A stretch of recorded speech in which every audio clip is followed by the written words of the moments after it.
Well, yes, but you know that you will be able to go back soon. Mr. President. We think within a week. That's a long time, a week. I'll be honest. To me, everyone's standing in front of their house. They want to go to work, and they're not allowed to do it. And the most important thing is for people to be safe. They're safe. They're safe. You know what? They're not safe. They're not safe now. LA's mouthy Bass is finished, and Trump barely lifted a finger. He simply showed up and had Mayor Bass confront her own people. And she ended up tying her own noose. Then on Sunday, 2 deportation flights of illegals bound for their home country, Colombia, were blocked from landing. The socialist president there took to X to draw a hard line against Trump and his deportation plan. Petro, the petulant, wrote, "The U.S. cannot treat Colombian migrants as criminals. The United States must establish a protocol for the dignified treatment of migrants before we receive them." Between several holes of golf on a balmy Florida afternoon, Trump's response was swift. No emergency gathering of cabinet officials, just Trump and his negotiating prowess. He announced on social media, first, an emergency 25% tariffs on all goods coming into the United States from Colombia. In 1 week, tariffs would be raised to 50%. That would be crippling for Colombia, who is our main source for coffee and also crude oil. Trump was willing to hit them where it really hurt. Then, while golfing at Trump Doral in Miami, Trump gave the go-ahead to newly minted Secretary of State Marco Rubio to slap a travel ban and immediate visa revocations on the Colombian government, officials, and all allies and supporters. All while Petro's family was vacationing in Orlando. Visa sanctions were also flexed on all party members, family members, and supporters of the Colombian government. That's a wide brush. Enhanced customs inspections of all Colombian nationals and cargo would also be implemented under Trump's direction. And knowing Colombia's role in the drug trade, Colombian nationals would not fare well under these enhancements. And last but not least, Trump, as a cherry on top, made sure that IEEPA Treasury, banking, and financial sanctions would be fully imposed. Also, crippling measures. Within hours, Petro not only capitulated, he sent his own plane to retrieve the illegals he first rejected. Petulant Petro is finished. And Trump barely lifted a finger. He simply posted on Truth Social. But the Sunday was not over yet. By evening, Trump relaunched the next steps to Middle East peace. He reopened talks with a key signatory of Trump's Abraham Accords, the Kingdom of Bahrain. Democrat foreign policy is finished. And Trump barely lifted a finger. All of this over a leisurely weekend and in time for Trump to enjoy the AFC and NFC playoffs. It's driving the old guard nuts. The Davos aristocracy are still reeling after Trump's speech this Thursday left them choking on their cricket protein snacks. My administration has taken action to abolish all discriminatory diversity, equity, and inclusion nonsense. And these are policies that were absolute nonsense throughout the government and the private sector. With the recent yet somewhat unexpected great Supreme Court decision just made, America will once again become a merit-based country. There are only 2 genders, male and female, and we will have no men participating in women's sports. I terminated the ridiculous and incredibly wasteful Green New Deal. I call it the Green New Scam. Withdrew from the one-sided Paris Climate Accord and ended the insane and costly electric vehicle mandate. We're going to let people buy the car they want to buy. I declared a national energy emergency, and that's so important, national energy emergency to unlock the liquid gold under our feet. I'm also taking swift action to stop the invasion at our southern border. No longer will our government label the speech of our own citizens as misinformation or disinformation, which are the favorite words of censors and those who wish to stop the free exchange of ideas and, frankly, progress. The real progress? We get a president who does more for this country on the domestic and international fronts in one weekend than any president in the history of this union. Nobody has seen anything like this before. Coming up, Indiana Lieutenant Governor Micah Beckwith on how local Democrats are shielding their illegals from Trump's deportation orders. Where does this all end? We'll be right back.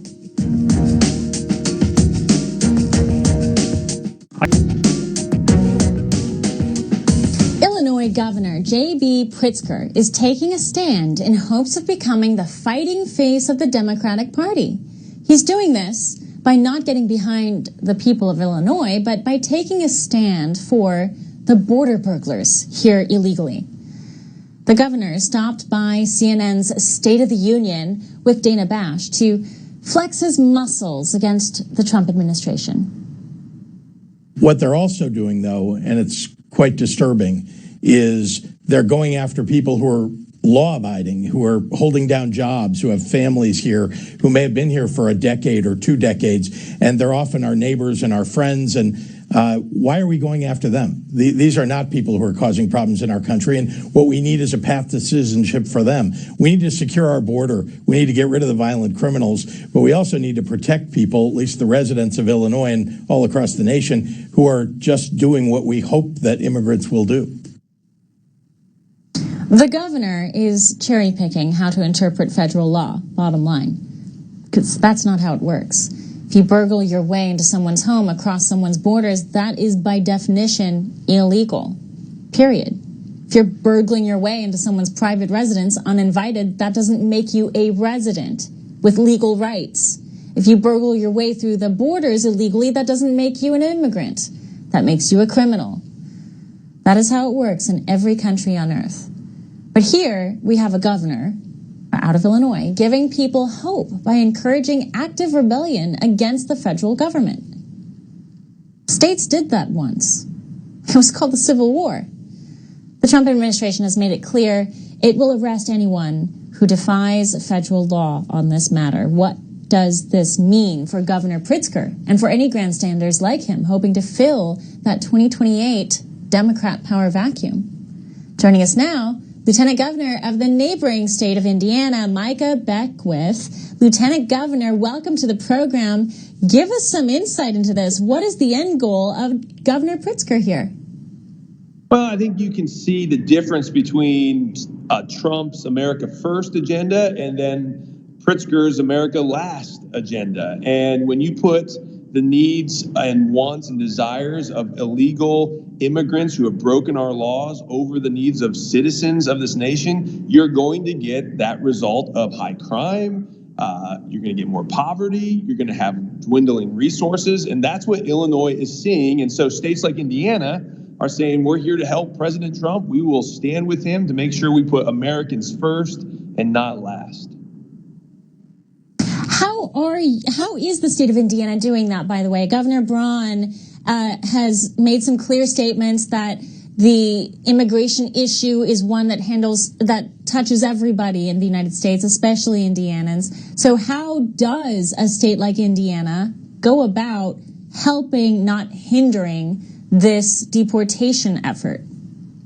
Well, it's very easy. It's just communicating with ICE and making sure that we are working with them, that they have the resources and the runway to be able to do what they need to do. Under Tom Homan's leadership, we are seeing great things happen. We're seeing violent criminals, gangbangers, some of the most notorious gangs in the world that have set up shop in our nation. Trump and Holman and states like Indiana are saying no more. We're done with this. Now, if they want to try to find refuge in Chicago, well, go for it. But I think it's really going to hurt the citizens of Chicago. And even in Illinois, people are speaking out against this just reckless disregard for our nation's law.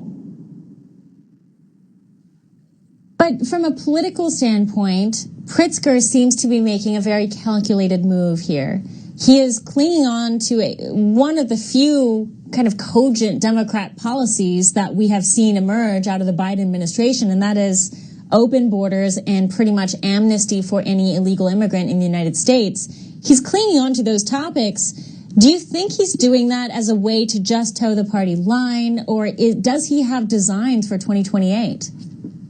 Well, I'm sure he would love to see himself in the White House. Now, we're going to make sure that that doesn't happen. And I think with policies that he's putting forth that put Americans in last place, I don't think he's ever going to get to a higher office. Now, Chicago may vote for him, but I'm going to tell you right now, the God and country, rural parts of our country will never go for that. We understand bad policy when we see it, and Governor Pritzker's policies are bad for Americans, and so we're not gonna let that happen.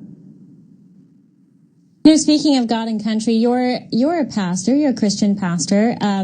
You have been unabashed about your approach to bringing your faith alongside the way you govern Indiana. And I guess there is some division in the Christian community about how do we approach the problem of illegal immigration with compassion? How do you approach the individual stories that are attached to these illegal migrants and do so and have solutions that are Christian oriented?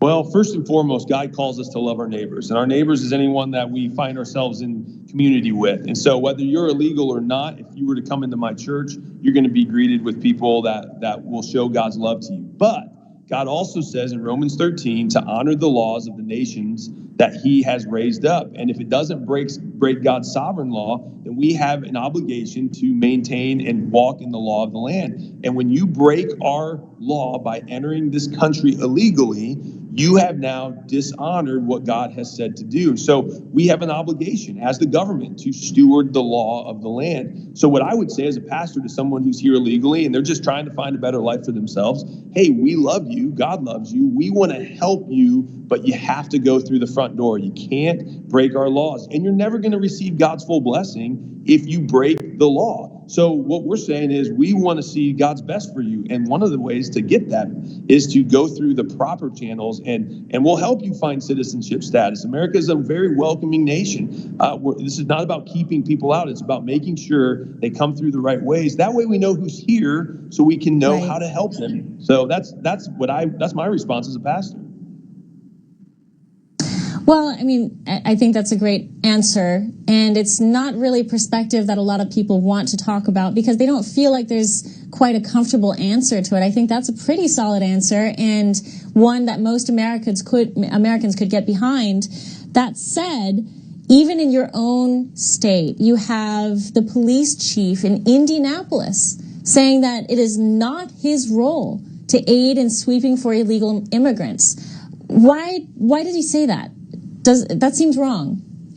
Well, I think he's right on the technical merit that it's not his job. I mean, local police, they're not ICE, they're not federal law enforcement. Now, if he comes out and starts saying he's going to impede federal law enforcement, then he's going to have an issue. He's going to have an issue with me, with Governor Braun. I didn't really get that from the local police chief saying that, but I do know that our great Attorney General of the state of Indiana, Todd Rokita, just filed a lawsuit against the sheriff of St. Joe County, one of our counties in Indiana, up north, closer to Chicago, who will not help federal law agents, and he's actually working to impede federal law enforcement agents. And so there are times where we as the state have to come in and, kind of give a butt kick into some of these local officials that don't want to uphold the laws of our land. And that's what we're willing to do in Indiana. Do you foresee that to be a continuing problem? I asked that because just a few weeks ago, we heard the president of the ACLU basically tell CNN and other media folks that his organization was going to ensure that local officials like these sheriffs, like these mayors, had the resources and the courage to stand up to offices like yours. And so the question back then was, well, will they actually carry that out? It looks like they're carrying that out right in your backyard. Yeah, well, don't threaten me with a good time. You want to go to battle on this, like we're going to go to battle over it. I mean, that's all I have to say is that we're not backing down. Trump's not backing down. I love President Trump's stance on this. He's doing the right thing. Indiana's not backing down. And if there are states and if there's law enforcement in other states or even in our own state that want to fight us on this, well, you better suit up because the battle's coming and we're not going to stop. Is there a particular order in which Indiana is I guess, cooperating with ICE? Are you targeting illegal criminal offenders who are also illegal, or is it just kind of a broad stroked help ICE? Well, based on what Tom Holman is doing, he's going after the violent criminals first and foremost. And I think that is going to be a multi-year project. I don't think in any way, shape, or form the federal government has the bandwidth to go after all 13 million illegal aliens who are here. Now, not all 13 million are violent criminals. Many of them are here. The majority of them are here just because they want a better life. They love the economic engine of the United States. So that's all well and good, but they came here illegally. That's the point of this conversation. What we have to do is make the priority the violent criminals, the ones that are hurting our communities. We've got to go after them first. That's gonna be a long journey in itself. So that's what we're focusing on in Indiana. That's what we're going to help President Trump. That's what we're going to help Tom Holman with, and it's going after those. And then after we clean the house and rid the house of those violent offenders, then we'll talk about what's the next steps after that. How would you place the scale of illegal immigration as a problem in Indiana? It is a problem. Every state's a border state. I've seen some really hard impacts of local resources in communities like Seymour, Indiana, for example, where schools are overrun, local EMS is having a hard time keeping up with the calls. Police are getting more calls. We don't have the bandwidth. As much as I love the world and everyone in the world, because God loves everybody in the world, we don't have the resources at an infinite level to be able to care for the whole world. And just like any good parent knows, we first and foremost have to take care of our own children before we can help our neighbors' children. And that's why when you're in an airplane and the mask pop down, they say make sure you put your mask on first. It's so that you can help others. If we don't do that in America, if we don't make sure we're good, that we have our house under control, we will never be good neighbors to the rest of the world. And that's what's happening. It's draining our resources. And we see that in Indiana, in small towns all over our state. And so we're going to fix it under Governor Braun's leadership. We're going to fix it under President Trump's leadership. And America is back. And I'm very excited for the future and what I see happening. It's a great analogy. I think that makes sense, and it's notable. Trump's return was marked by the phrase "a revolution in common sense," right? So we appreciate the time. Always an illuminating chat. We love the state of Indiana. Keep up the good work. Hey, thank you, Chanel. It's good to be on, and anytime you want to talk about Indiana, I'll be happy to come back on. All right, we'll be back. Is the special relationship back again across the pond when we return?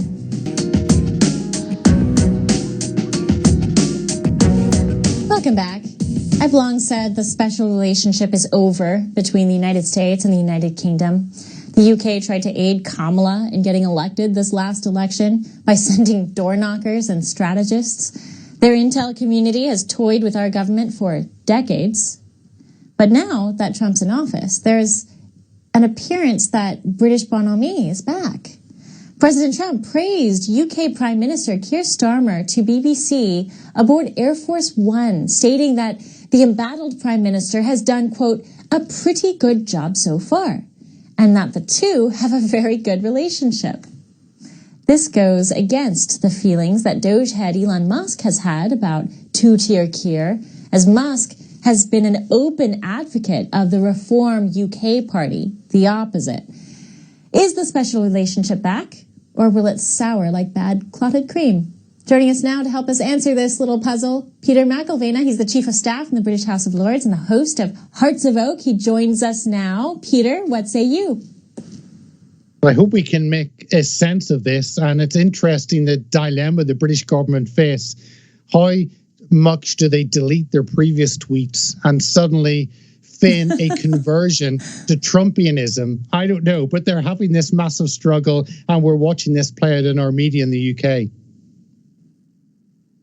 Well, the dynamics are certainly interesting. You have Musk playing into this by really jumping into the debate over there and highlighting some of the egregious weaknesses of the Labour Party and promoting this reform in the UK. And President Trump seeming to take a more diplomatic approach and seeming to forgive Keir Starmer. Is this a strategy? Do you think there's something else going on underneath the surface? Well, I know that supposedly, as we are told, and we have to believe what the media tell us, but Keir Starmer and President Trump had a long phone call. None of us were a fly on the wall, so it's difficult to know exactly what has been said. I think there's going to be a lot of clashes because, as you saw with Colombia, President Trump announces what he wants. If they don't give in, then, hey, there are tariffs, there are pressures, diplomatic levers at his hands that he can actually implement. And President Trump goes into the Oval Office much wiser, with a bigger understanding of the opposition he faces, and I think a bigger vision for America. And you need a bigger vision of how to rescue America from the chaos that you have faced over the last 4 years. So I wonder how this is going to play out, and I'm perplexed watching it quietly because Keir Starmer is a very weak individual, and our media still have Trump derangement syndrome in bucket loads, as does most of the Labour government. So they're going to find it very difficult to actually engage with President Trump. But here, we are the junior partner. America are the big dog in this. We are the junior partner, and we have to suck it up, and we have to understand that is how the world works. So it's going to be really interesting to watch, and I don't know how this is going to go. President Trump does what he wants to do, and therefore it's going to be intriguing to watch. No, that's right. And according to Ipsos polling, Starmer has a fairly low approval rating. Some say it's 32%, some have cited 28%. Is this a portrait of survival, then, for Keir Starmer and the Labour Party, for either the party themselves or for the nation? Well, actually, an opinion, and that what you're showing there shows how popular are those political figures, or the leaders of the party, Labour, Keir Starmer, who we have, Kemi Badenoch, the new leader of the so-called Conservative Party, who haven't conserved anything in 14 years, and Nigel Farage, the new kid on the block, although he's been around in British politics for 30 years. So he's not really the new kid on the block. Of course, he oversaw the Brexit campaign, ran UKIP, and now has rebranded all that as Reform. And we have always had a two-party system, or a uni-party, and it's been left and slightly more left with Labour and Conservative. Nigel's broken that mould in a way that we haven't seen for generations. So huge credit to what he has done. I saw a poll 2 days ago that had them all on neck and neck, all on around 23-24% across the board. And that is disastrous for Kemi Badenoch, who's taken over the Conservative Party. She's 100 days in and failed absolutely to set her vision forward. You've got Keir Starmer, who's got a majority of well over 200 in the British House of Commons. So he can do what he likes. He can cock up as many times as he wants because he is fixed with that, and we won't have elections for another 4+ years. So it's Nigel Farage and what he does with this new spotlight, the publicity, the public support. And if he can build on that and make Reform a genuine political party, as opposed to a protest vote, as opposed to slightly more conservative than the Conservative Party, actually, he can really have what he wants. And that is, Nigel obviously wants to be Prime Minister in 2029 in the next election. That is possible with what we have seen. It's crazy to even say that when you look at the UK political system, but we are now in that a three-party system. And despite the fact that Nigel Farage and Reform only have 5 MPs, he is hitting well above his weight in terms of that position he has in the House of Commons. So Nigel is the one in the lead, and he is the one who can take advantage of this if he does grasp it and really wants to be a true Conservative Party. Well, there was that awkward moment when Elon Musk, who's been very vocal about British politics recently, kind of seemed to rebuff Nigel Farage. He seemed to say that Nigel Farage may not be the right choice going in. We may need a fresh face. And then there was this talk about Tommy Robinson coming onto the stage. Huge controversies around all of that. The motivations, though, are what is probably the most interesting here. It's not tough to guess that Musk's fascination with England is grounded in several things. First and foremost, though, is the UK leading the way in tech censorship and regulation. With Trump in office in the United States, we're quickly putting an end to that kind of censorship we've seen under COVID and under the last 4 years of Biden. But that censorship is really heightened and magnified in the UK, so it's little wonder that Musk views that as almost an existential threat to humanity. He focuses on UK politics on many fronts, but it's, you know, the part where the UK is censoring its own citizens over posting social media posts on Facebook and making comments on Twitter is shocking to those of us here in the United States. Is that as hot a topic on the ground for citizens in the UK? Well, Musk is a complex, confusing conundrum. It's like a Rubik's Cube. It's just, you don't know what's going to happen. And this is a debate in the UK. This has been a huge debate in the UK. I don't know whether Elon Musk is just playing a game. I don't know whether he's high on his new power. I don't know. But what I do know is that the spotlight that he has provided on the UK has been hugely beneficial to us, and has made the whole thing on the grooming gangs, the Muslim rape gangs. This is now a worldwide issue, and the British government are being forced to address this. And it also means, obviously, as he focused on Germany, with AfD, was just speaking at the AfD conference, I think a day ago, and he is highlighting failures across Europe, and that is a good thing. I don't know what his reasons are really behind it, and your suggestion that it is about a concern of censorship, that could be bang on the money, Chanel. It really could be, because obviously focusing on Germany focuses on the European Union, and the European Union have the Digital Services Act that is as restrictive in social media terms and the spreading of information as the UK have in the Online Safety Bill. Yeah. So the restriction we are seeing in terms of alternative media in the UK, we have seen across Europe as well. And his focus on Germany really could bring that to a halt in terms of the European Union. So whatever he's doing, he is very smart and knows where to target to get results.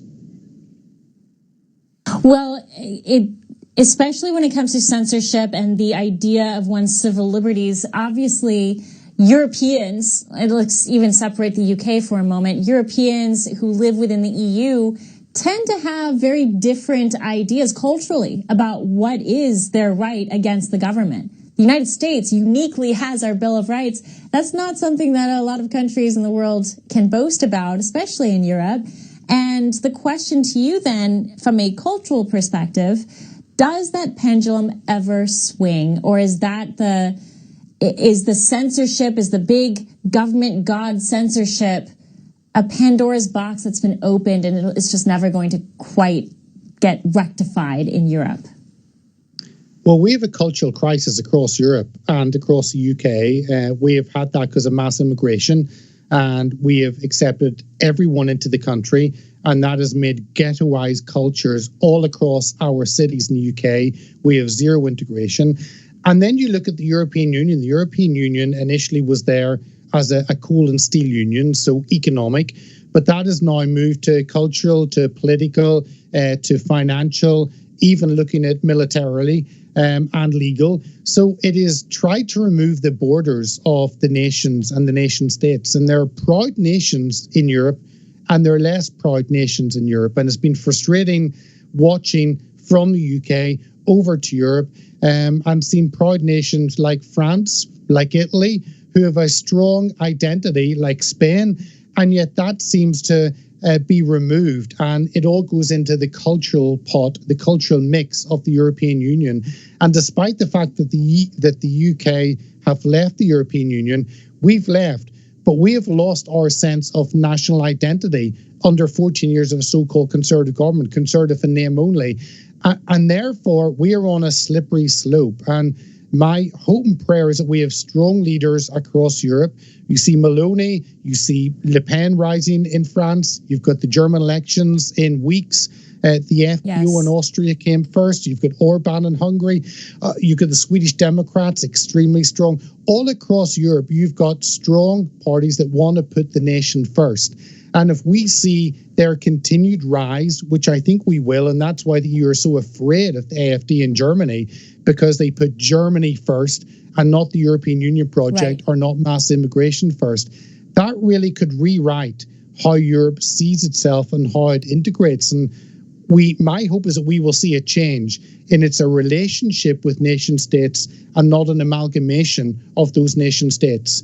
But we'll have to see what happens. The German election in weeks, that will be a key issue to see the future direction of Europe, because the moment Germany and France are very weak, and if that changes, then we could see a new direction with the European Union. And I think that is extremely positive for the US. That'd be extraordinary. Trump effect taking hold around the world, especially out there, would be an extraordinary sight. Peter McElveen, a pleasure to visit with you as always. Thank you. Thank you, Chanel. When we come back, we sat down with Sean Reyes, former Attorney General of Utah. That's freetrumpbundle.com.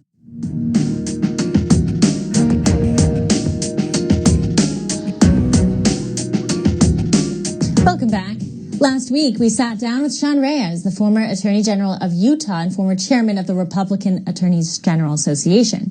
He weighed in on Biden's preemptive pardons and the messy legal legacy the 46th president left behind. Here's that conversation.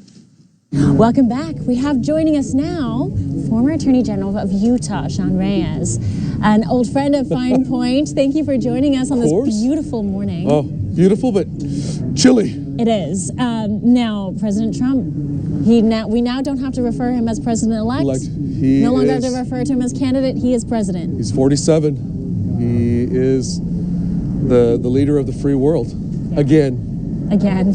Well, the sequel is going to be very exciting because we've got a team in place that seems to know where the pitfalls are. Yeah. Talk about that from a legal aspect. Well, he's coming in much more empowered and equipped than the first time around. We knew because we were there helping him, and there were lots of pitfalls, as you say, and obstacles that people put in his path. But there's a confidence, there's a clarity, and there's a great team surrounding him. So legally, I don't doubt that he'll meet opposition and resistance, for example, from Democrat AGs who will try to upend his executive orders. But we've had some time to think about how we would roll these out. And I think the president and his team are going to be extremely successful in getting things done, which is what the American people really want, Chanel. What are you hearing from the opposition side? What are you noticing from the opposition side? Because obviously the streets are way quieter this time around. Yes. The kinds of protests that we have been used to seeing over the past 8 years are absent so far. Knock on wood. Hopefully that stays that way. But from the more organized front, what are you noticing?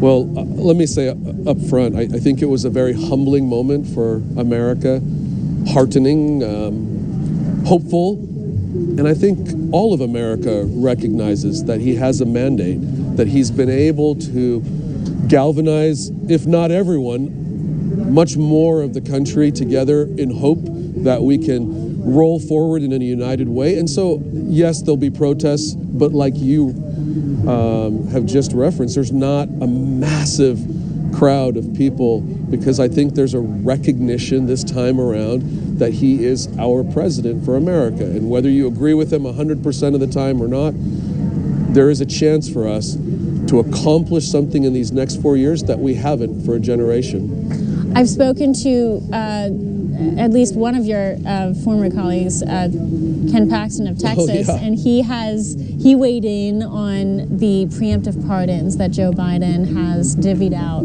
just hours before he left office. And minutes ago, I think another for his entire family now. Walk us through your view of how far that's going to go. Is it going to be tested? What does it mean? Well, not entirely unprecedented for a president to issue pardons, but somewhat unprecedented, this many in this proactive way, in an attempt to somewhat shield people that our former president, Joe Biden, felt might be targeted. I haven't had a chance to... Isn't an admission of guilt? Isn't a preemptive pardon for something that you haven't... A recognition that there's been a lot of actions aimed at the president that have been inappropriate, if not illegal. That's my view. We'll wait and see how the courts weigh into that and see if people will even accept them. I understand that there's some concern from people, and rightly so. Should I accept the pardon? But this is typical of the administration that we just saw the last 4 years, and that's why I keep going back to this hope for President Trump this time around. He has what he needs with Congress. He has a chance right now with an amazing number of cabinet members who still need to be confirmed to bring America together, and I'm confident that he'll be able to do that, Chanel. You are outgoing chairman of RAGA, the Republican Attorneys General Association. Yes, yeah. And great that is organization. I love. That is a powerful group right now. I think you highlighted it. We've never had so many Republican Attorneys General in place. That's right. Where are they now in terms of bracing for impact, if you will? Sure. Well, we picked up another state in Pennsylvania. We're 29 strong, so quite a majority. And I think we'll be working with the administration, just like we did during President Trump's first administration, to get America's agenda done. Energy independence, border security, safety for all of America. These are the things, in the economy, of course, Trump's tax cuts, these are things that we'll have to protect and help support when challenges come. When you're talking to your other attorneys general, what are the areas you feel will be the biggest challenges to fight back or defend? Well, it's rolling back the number of Biden-era policies that, for example, ESG, environmental, social governance policies that don't just affect, the prices at the pump. These affect investments and retirement plans for all Americans. They affect so much of our economy, trillions of dollars that have been influenced. And so the challenge for the Trump administration is to quickly, effectively, and efficiently roll these back. And that's where I think the Republican AGs will have a real chance. They may employ some sue and settle strategies, which are interesting because we've seen that playbook from the other side for years. Suing and then negotiating a very favorable outcome between the federal agency and the public interests or the private interests, whichever they may be. And I think you'll see some of that. That means we've sued the outgoing Biden administration, and now with a friendly Department of Justice led by an amazing leader once she's fully confirmed, our former colleague from Florida, multi-termed AG Pam Bondi, there'll be a chance to negotiate reasonable settlements for the betterment of America with a new Department of Justice. So I think that dynamic will be an interesting one, Chanel. Right, and so I think that's a question that many Americans have, knowing that so much litigation has been lobbed at the outgoing administration. The ingoing administration is a different animal altogether. Having watched the inauguration, it's very different this time around, but the excitement is there. People are very optimistic. What are you personally excited about for the next 4 years? Well, as the son of an immigrant, and speaking with you, someone who has a diverse background, I think there is such an excitement to rebuild America into the beacon of light that it has been for so many generations around the world. General Reyes, thank you for joining us on this brisk morning, but a new one. Chanel, thank you. Coming up,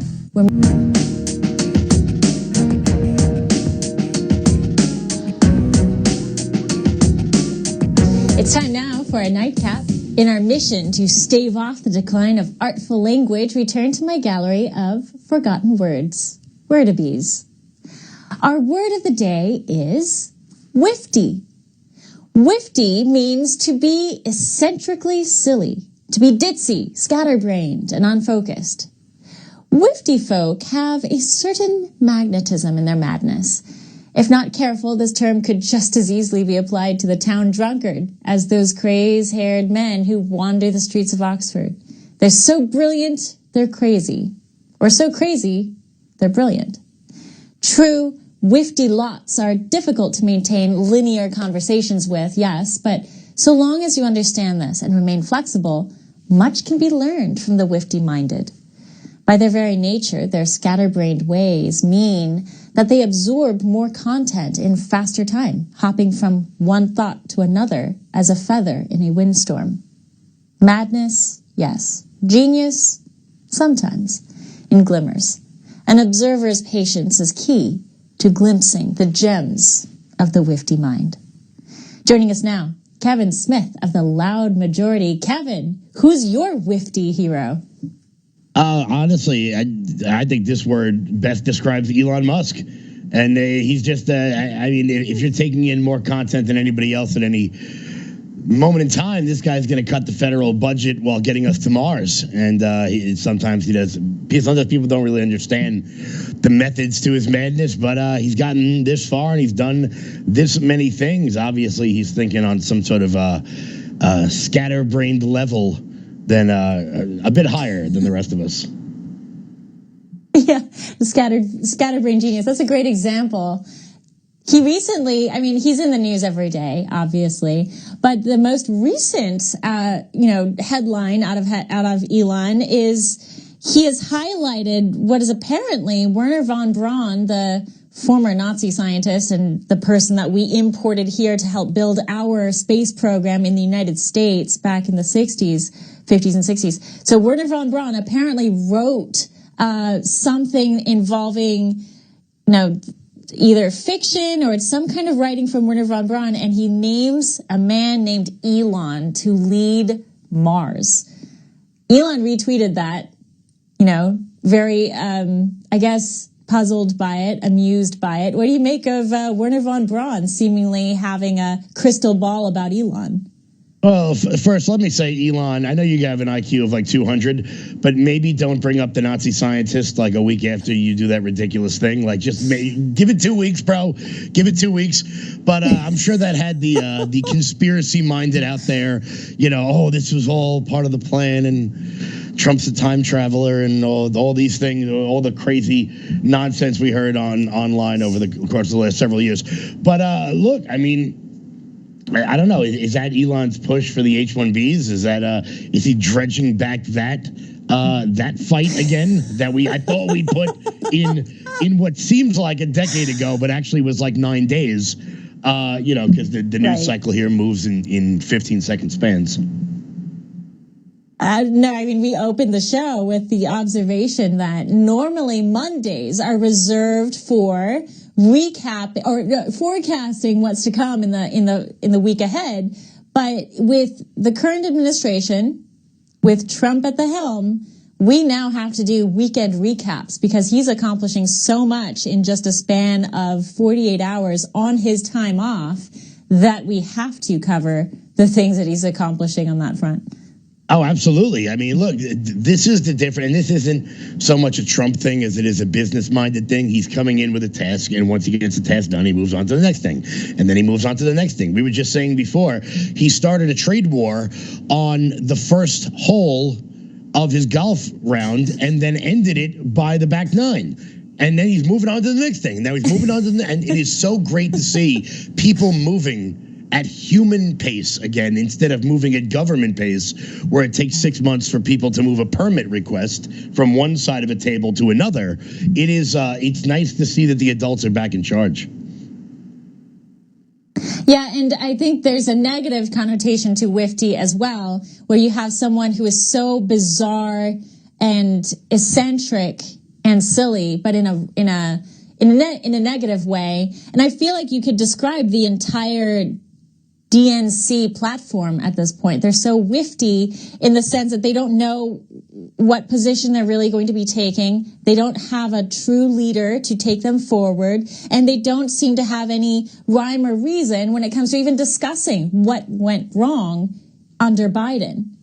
Well, because they've set themselves up where you can't disagree with whatever the next orthodoxy is going to be, but nobody knows what the next orthodoxy is. So everyone on the Democratic side walks on eggshells. No one can come out and say, you guys have just went too far. Like, every one of your policies, take half a step back and maybe you'll be amongst the American people again. But like men and women's prisons, that shouldn't be something that should be controversial. That should be something that we all understand might be a problem. There was a video over the weekend of a man from Thailand arrested for sex crimes with children who was just able to walk around free for the last 4 years. Apparently, Joe Biden said that he couldn't do anything about that.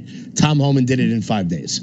And it's like, if you would just re-enter reality instead of like trying to pinpoint where your next move is going to be, it is fun to watch Democrats think they're being smart, but actually never really getting to the end of a thought.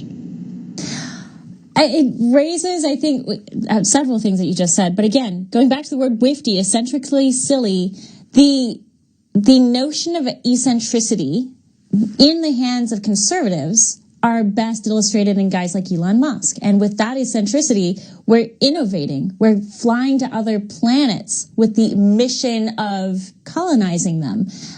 We're making huge leaps and bounds technologically and just for humanity.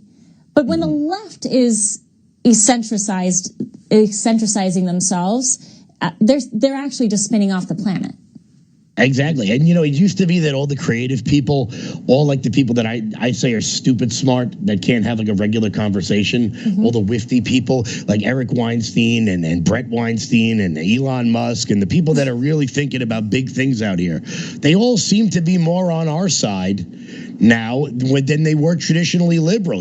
People used to say the Democrats created things. Why do you think things. that is? I think it's because... Why do you think that is philosophically? I think it is because Democrats have lost the plot, and the people who are productive, the people who start a project looking to end it, because that's what business is. That's what creativity is. Elon Musk started, I'm going to Mars. I want to get to Mars. Democrats, all of their problems are things that can never be solved. Or these grandiose things that will never be fixed. We've got to alter the temperature of the planet. That's not going to happen. So, it's just it's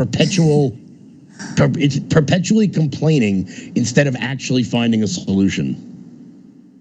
I think you hit on something there that's also profound. The left, and I've said this before, they rarely have true religion. They don't really have God in their lives for the most part, broadly speaking. And when you don't have a God that you pray to, that you understand is actually in control, you want to control everything. You as a human being believe that you can create utopia and heaven on earth. And therein lies the key to what you just said. They tackle these problems that actually have no ending with this insane idea that they can bring an ending to it, this egomaniacal idea that they can fix the unfixable. Oh, absolutely. And what the worst part about their religion is there's no repentance. There's no grace. There's no redeeming yourself as a sinner, as we have here in Christianity, where you're allowed to make mistakes if you repent. On the left, their sort of agnostic, atheistic religion if you mess up once, you are cast aside and you are never allowed back in. Look at the Hollywood cancellations for jokes from 20 years ago. Yeah. Guys like Kevin Hart and Sarah Silverman, women like Sarah Silverman, but they don't allow the repentance. And if you don't allow people to be forgiven, then they're never going to want to do better. They're at some point they're just going to say, I'm done with you people. And that's what I think a lot of the people who traditionally would be on the left, like a Joe Rogan, have done. Kevin Smith, thank you for exploring the word wifty with me. Go forth. I hope you use it. Absolutely. Remember to download the OAN Live app on your TV and your favorite streaming devices. You can also catch any Fine Point episodes you may have missed right there in the app with our video on demand feature. Spread the word. I leave you with this. A tree without roots is just a piece of wood. Good night. Godspeed. Until tomorrow.